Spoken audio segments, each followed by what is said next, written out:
Hello, everyone. Brandon Love here with Tom Moffat. We are back in the studio recording this episode. Tom has just returned from one happy island called Aruba.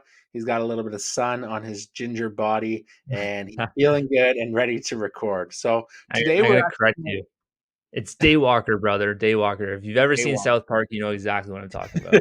Whatever the difference might be, we thought today was a timely episode for us to share kind of how to take a vacation. And I think that's something that a lot of us struggle with in our business where it's eat what you kill. Day to day, you know that if a file comes in and you miss it, you lose the pay 60 to 90 days out. So it's really hard to take that time off, but it's also important to take that time and go with your family, go explore something and take a break and a mental step away from your business. Yeah, this was honestly the first vacation I've taken where I would say it's probably 90% hands off and not in any files and not in my business at all, which was a great feeling. Like I've taken vacation in the past where it was kind of like a workation where I was working while on vacation, which I actually don't mind. But every now and then, I do think you need to be completely unplugged and off the grid, just to reset your mindset. And I feel like really good coming back and recharged, ready to go, take on the spring market. So I think it's great timing, and it worked very, very well. Obviously, with everything, there's going to be improvements that we can make, and that's what we're going to touch on in this episode. And I hope that the listener for this can gain some inspiration, first of all. And second of all, you can kind of plan your next steps on taking this vacation, because even if you don't have a teammate or someone on your team to cover you, there are different steps you can take in order to get to that position to go off the grid. So, why don't we start off with number one? Yeah, so number one is the base, and it's just establishing a broker buddy. And that's someone who you trust enough to monitor your emails, to communicate with your clients and your partners, and to have access to your submission platform, like something like Finmo. So, a key piece in our business here is that we are now merged and we're partners. But that being said, you don't need to have that kind of arrangement. Like prior to our partnership, there was a time when Tom and Bridget went on, I believe it was their honeymoon, and I watched Tom's book of business for him. And you can have that relationship as well. So there's a few key ways to set that up, which we'll go deeper on now. Yeah, exactly. So it's important you to know that you don't need to have a business partner. Like even though it's becoming, I'm seeing more brokers actually do what we did, which is really cool. I'm not saying they got the idea from us, but there's a lot more brokers that are partnering and merging businesses, which I think is really cool to see. But with that being said, you don't need to do that in order to do what we're talking about here. Establish that partnership with a buddy that's someone that you get along in the industry, not someone that you just met. Like you have to trust this person well enough to go forward with a partnership with this for vacation specifically. So I always think that you do need to have those terms set up before you go on vacation. Like you need to figure out what that other person, like, okay, what does it look like when I'm gone? Is it going to be like a monetary perspective? Am I going to pay you for the week? Am I going to pay you per file that you've worked on? Or is it just going to be like, hey, I scratch your back, you scratch mine. I'm going to take this, you're going to take this week for me. I'll take another week in the year for you. And we just swap week to week. So I think you do need to have those terms set up front. What are your thoughts on that, Brandon? Do you think the same, or do you think you just kind of go forward with trust in one another? Yeah, 100%. I think it's important to have that discussion beforehand so no one's feeling jilted or that they got taken advantage of. Like you could have a crazy week.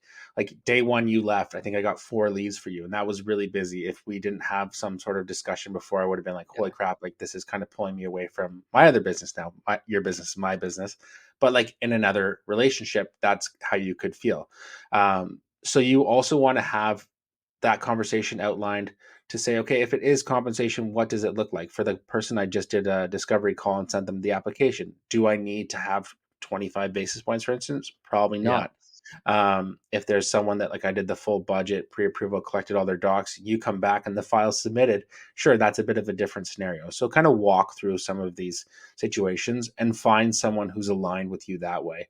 You might start that conversation and be like, wow, this person has totally different principle system than me and I don't feel aligned with them at all. And that's a good indicator to not have them as a partner.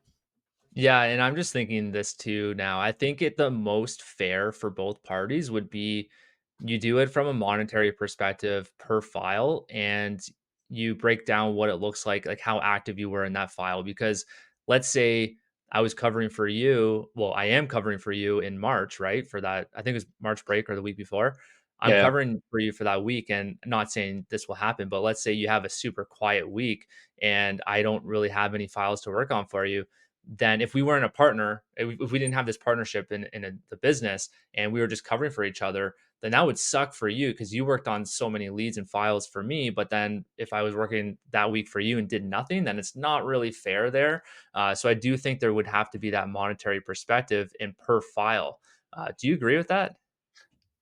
Yes and no. I think sure for certain people that monetary piece also like matters. But for me, I'm like, okay, if I can have a week where I only have to do like an hour and a half to 2 hours of email forwarding to you, I'm happy to bear the cost of that. And like, you know what I mean? It doesn't feel like a big loss. I think depending on where you're at in your business, first couple years you're probably doing a workation either way. So Yeah, you're not gonna partner up. Like if you're a 10 mil producer and this other person's a 40, like it's not really fair. You yeah, would kind of figure that out up front. I would imagine. I would hope so. exactly. So find that partner first before you book the vacation that you plan to be totally off the grid. But there are ways to find it and to establish that. Yeah, so let's just dive a little bit deeper on the monetary perspective. So let's say someone decides, you know what, this person and I that want to partner together, we want to go the monetary route and pay per file. What would be some fair basis points that you personally would pay someone to cover your files? Like, let's break it down even from like discovery call to underwriting to file complete. Like, I know it's kind of getting in the weeds, but this is like that's why we like doing this podcast because nobody talks about this stuff. And I think if we have Mm. some takeaways from like some ideas as to like what you would compensate another broker, I think that'd be pretty cool. Yeah, so I think basis points is really difficult to do because you could work on like a B file that only gets paid Yeah. 50 bips, and that's hard to spread that around. I think a more fair way to do is if you kind of know what your hourly rate is, to turn on a toggle tracker and be like Tom's files, and I worked on 10 hours on your files over the past week while you were away, and my hourly rate is $225. That's my compensation. If anything funds of those files, you pay me 2,250 is the max end, and I think that's fair. um, so it does. If it funds today, great. If it funds 6 months from now, you're not constantly having to update because that's just extra admin task and work added to your plate. I think that's probably the easiest way to go about it. And beyond that, like setting basis points is a little bit tricky because you could get a volume bonus 6 months from now or the end of the year for someone like a lender like Scotia. And do I now get a portion of that volume bonus for working on that file? You know what I mean? It's a lot of back and forth. Yeah, I think my only counter argument to that would be that if you're using like hour tracking, not everyone does that. Like I'd probably say you're of the 1% of brokers that tracks your hours. And so you're gonna now tell this other person, like, hey, you have to track your hours, you have to download Toggle, you have to figure out the system, get that set up properly. I just think it's another hurdle to do. Whereas if you just set up a monetary thing where you're like, hey, every file that you touch, you get 20%, not basis points, percent of the gross commission, including volume bonus. Like that would just be super simple to do it that way. I wouldn't go by basis points either. I would agree with that because then it gets convoluted. But if it's a B file or an A file, it doesn't matter. You're doing percent of gross income. I think that would be easy to Yeah, figure out. I think that's fair. At the end of the day, you can see even within this call, we have different views on how things should be done, and person to person, everyone's going to feel differently that way. So find a person that aligns with you, and then go forward is the easiest Yep, way to handle that. And don't exactly. you don't have to take the first person you ask. Like treat it like dating, test it out. If you go on vacation, they absolutely fuck up. Don't do it again. Like break that off. Number two is once you have that relationship set up, you really have to dial in your communication with that person. So what we did is we had a call before Tom left. We went through all of his active files, went through any of the key notes on where things were at. So I knew exactly what was going on. And then as things came in, I did my own document where I updated his files on anything I touched. And then any new leads, I gave him a link back to his application, to my discovery call notes, anything I've updated the realtor partner on. And so he came in and he just had to do a quick like 20-minute review of his whole portfolio of clients, and he knew exactly where things were at. Yeah, and keep in mind, listener, I know we are partnered, and you might think like, oh, we share the same CRM. It's easy for us to kind of see what's going on. We actually track our own files, even though we are partnered. Like I have my own spreadsheet on my side, Brandon, you have your own on your side. So we were pretty much like if we weren't partnered together, it's the same system that we went forward with. So if you have your own way of tracking your own mortgages, you can easily do this through listing them all out on a Google Doc. And a next step, I didn't even do this, but what I would do is I would actually record a Loom overview of all of the files. You can either record one Loom per file, just put the link, hyperlink either the Finmo number or the velocity number, and just say, hey, the videos are hyperlinked here. Just watch it per file and do like a 30-second overview. I think that would be super helpful for the other person. For sure. That particularly would be helpful for anything that goes like active underwriting. So I'll give you one example. Tom had a file that went live and it was someone with self-employed income. And I had to jump in the file and I'm like, okay, how did he determine this income level? And I was reviewing his notes, which your notes were great. So that made it good. But it did take me 15-20 minutes to kind of get a grasp of the file before I was able to flip it out. Whereas if there was a Loom video being like, hey, this is how I did it, it would have saved me some time that way.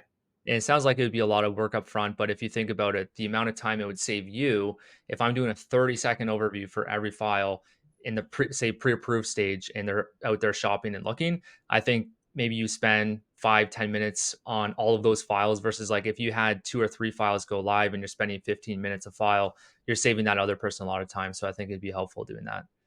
Exactly. The next part here is to really focus on communication once again, but this is with your key partners. So you want those realtors, lawyers, underwriters, anyone who's in your file right now to know that you're away, but not that you're away and wait a week to send me any business. You're away and someone's covering you. So do a little intro. So Tom did a little, hey, Brandon's covering my files for me. If you need anything, here's the email to send it to, the contact information, all that stuff. So any of his files, when they sent things in, I just updated them right away. I called his realtors, hey, just calling on behalf of Tom. Here's a quick update on where the clients are at.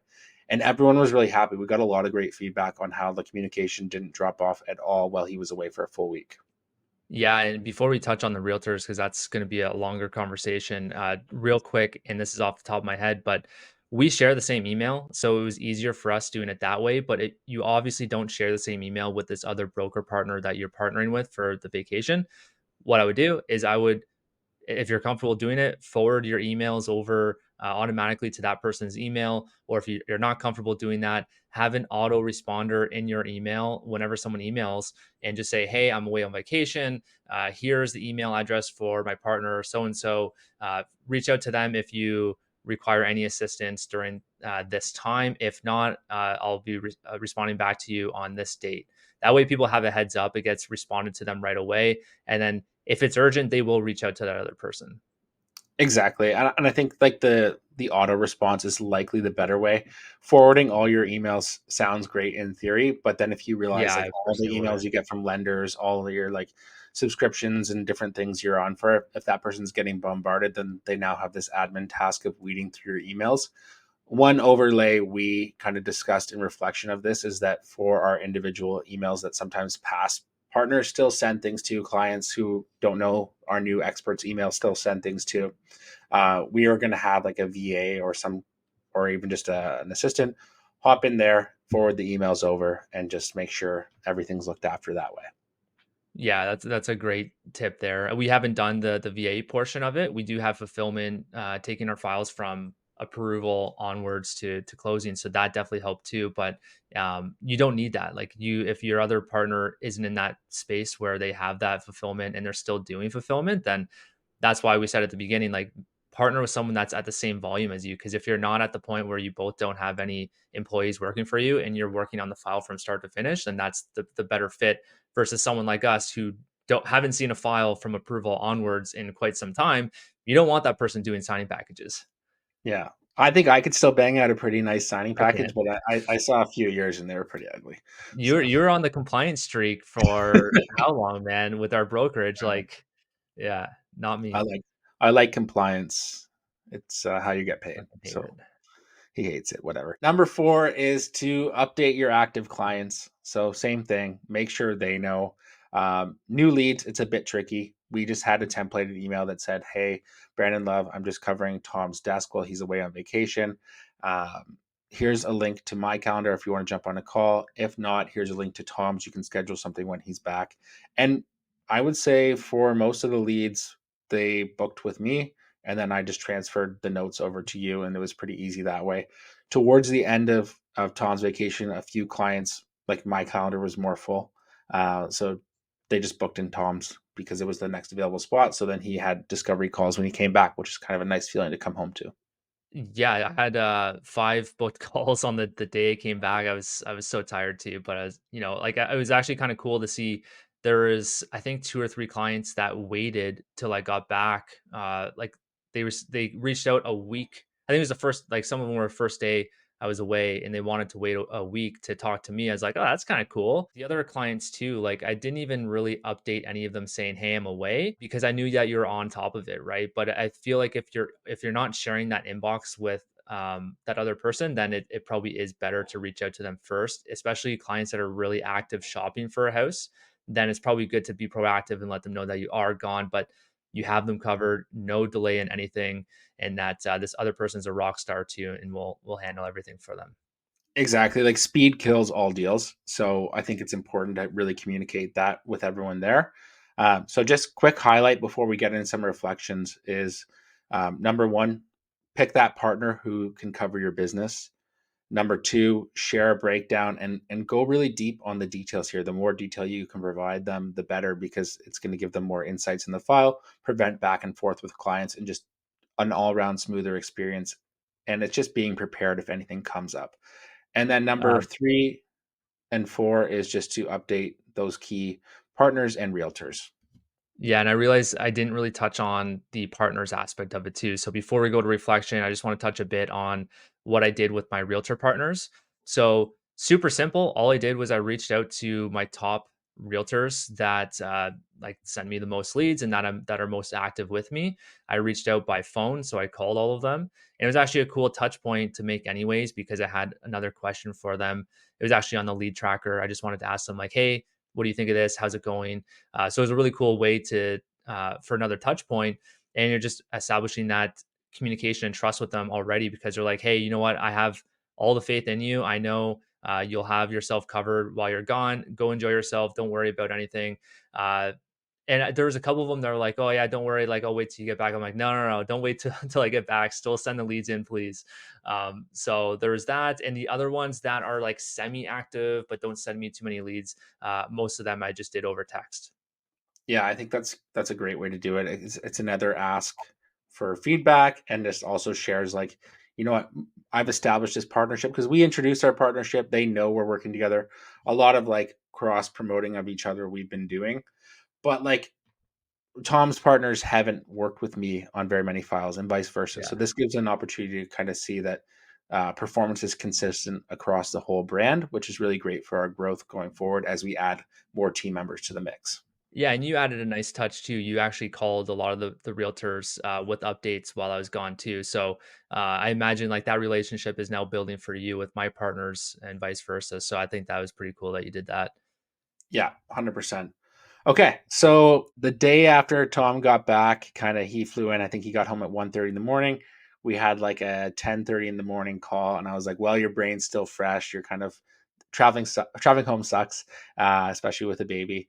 I'm like, "What was the worst part about this process? Let's do some like reflections, deep dive. What can we pick apart and make better for the next iteration? And we'll just keep doing this process until we get it really dialed in." So these are some of the reflections. So we're going to go over some of them. But Tom, before we dive into that, I just want to know on your whole vacation, how much time do you think you had to put into your mortgage business over a 7 day time period? Yeah, so it was actually between because I was just thinking about this before we recorded. It was between 60 to 90 minutes of me on my laptop in the file. I didn't work on any prospecting, any social, well, kind of social, but that was just like more for fun for me. But yeah, active files like in the business, about 60 to 90 minutes. Okay. So hour to an hour and a half there, which is great. Like I know that I've gone on vacations before where I'm like 4 hours a day. So that's And dude, to be honest, like I probably could have just let you do that. It was just updating a couple.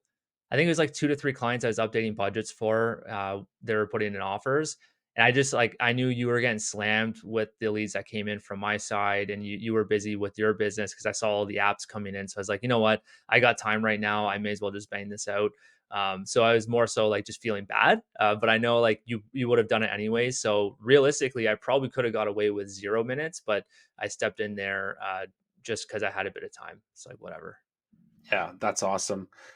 So let's go to a couple of reflections because I did have a reflection that tied just to what Tom said, and I told Tom for next time it's either in or out. Partially jumping in on a file or partially jumping in on a client actually creates more confusion. And like I was mentally prepared to have a very busy week, and I time blocked everything for it. So then when I would jump on and start drafting an email and I would see Tom jumped in and sent something, I'm like, ah, fuck, like I just spent 5-10 minutes on that. And I also then didn't know where's the file. Should I pick it up again later? So there was a little bit of cross wires there, which I would say going forward, it's either you're in or you're out. Don't try to jump in and manage something. Like obviously, if there's like a total fire that needs you, I'll let you know. But we'll use the bat phone. Don't use the main email, and go that way. Yeah, I agree. I was thinking I was being nice, but if anything, it just fucked things up worse. So, Yeah. uh, noted, man. Next vacation, it's all you, brother. Yeah, no, that's good. That's that we have to trust each other, and we have to hand the files off and know that they're in good hands. So we'll try it. I'm going away 2 weeks from now, so I'm going to hand it off and put my faith in Tom, and not try to get into the files unless absolutely needed. So it's kind of good to have back to back vacations for us like this because we can close our feedback loop on it a bit and have apply that this stuff right away. You know what I mean? And then I'm going to come back with some feedback. You might say that was too far. We need sort of like a every 3 day check in, that kind of thing. So I think it's great. Yeah, exactly. And in the next like after this vacation, we'll probably just do like whatever episode we're recording at the time for this podcast. We'll just do like a quick 3 minute update within that episode and be like, hey, here's how it went. Here's some takeaways, and not have like a full episode on it, but we can just update as time goes on and let you listeners know like what's working for us. So hopefully you can apply it in your business too. Exactly. So the next part here, there's going to be one file that falls through the cracks. Don't worry about it. You can capture it when you get back. Tom had one where they sent him a text and it was someone who's not on an iPhone, and it went to like the text he wasn't monitoring. And okay, so he got that on the weekend. He was back 3 days later. He sent them a quick note and said, "Hey, I'm on vacation. I was on vacation. Can we still jump on a call?" And you won the client back. Yeah, and so there's 2 things you can do. The first thing is you can have your phone do the roaming if you want. For my plan, it was like 35 bucks a day, and I was like, you know what, Brandon's taking over. From a money perspective, not even that. It was like I kind of want to be off the grid, so I may as well just use Wi-Fi whenever I need it here and there, and not have my data on. So I was getting iMessages, but not the actual text messages, which I knew going forward. And it was just the one lead that came in. I usually have all of my realtors send me leads through email intro. So I didn't expect too many text messages to come in, but it just so happened that this was a lead from a financial advisor, and he sent my contact information to his client, and then he texted me, and he tried calling a couple times too. So he didn't even care. He was all good about it, and he was waiting for me to come back, and he didn't even know I was on vacation. So I was like, "Hey, back on vacation. Sorry, man. You want to hop on a call today?" And so we were able to connect the day I got back, and sent him over the application. He started it, and yeah, it went well from that perspective. So don't like. I'm not saying every lead will wait for you, but you'd be surprised like how easygoing people are. Yeah, and I think for those ones who are like, "Fuck you, why are you on vacation? Why didn't I get a response right away?" You might lose them, and that might cost you $5,000. But like, if you never take this time to enjoy your family and life, that's going to be at a greater cost. This 5,000 in the grand scheme of things doesn't matter. It's important to take this time for you, yourself, for your family, and for your business to ultimately grow bigger. Well, and put it this way, when I was gone on that week, I like to think that it really refreshed and reset my mind from a creative perspective because when you're burnt out and you're kind of going from day to day and you're in the mortgage business, you're in the files, then the creative aspect of your mind kind of like dissolves and goes away. Whereas like that week kind of reset it. And I came back, and this is for another episode, but I titled the document Aruba Thoughts, and I had this whole document of things that I was thinking of when I was on vacation, like at the poolside with a beer or on the beach, just kind of like texting away on my iPhone notes app, and it all just kind of like started coming back. It's like, oh, that's cool. So that $5,000 that I could have lost, or what X amount of dollars, I imagine that any of those ideas that actually come to fruition that will improve our business. Like I had so many ideas on client journey that I probably wouldn't have had if I didn't take that vacation. And that idea that we implement into the client journey that we're excited for, specifically strategy calls, which we can share later, that will probably make us more money than whatever money I lost on during that week. 100%. I couldn't agree more. So, everyone, if you're sitting on the fence wondering if you can take a vacation, yes, you can. If you should, yes, you should. Find that partner, follow the steps here, and go enjoy some time in the sun. Absolutely. With that being said, let's sign off. But before you do that, please leave us a review. It would be very greatly appreciated. It kind of keeps us going. And your messages over DMs on Instagram, being thankful for the episodes. We appreciate all you guys. So if you can take a second, please leave a review on Spotify, podcast, whatever you're listening to. Cheers, everyone.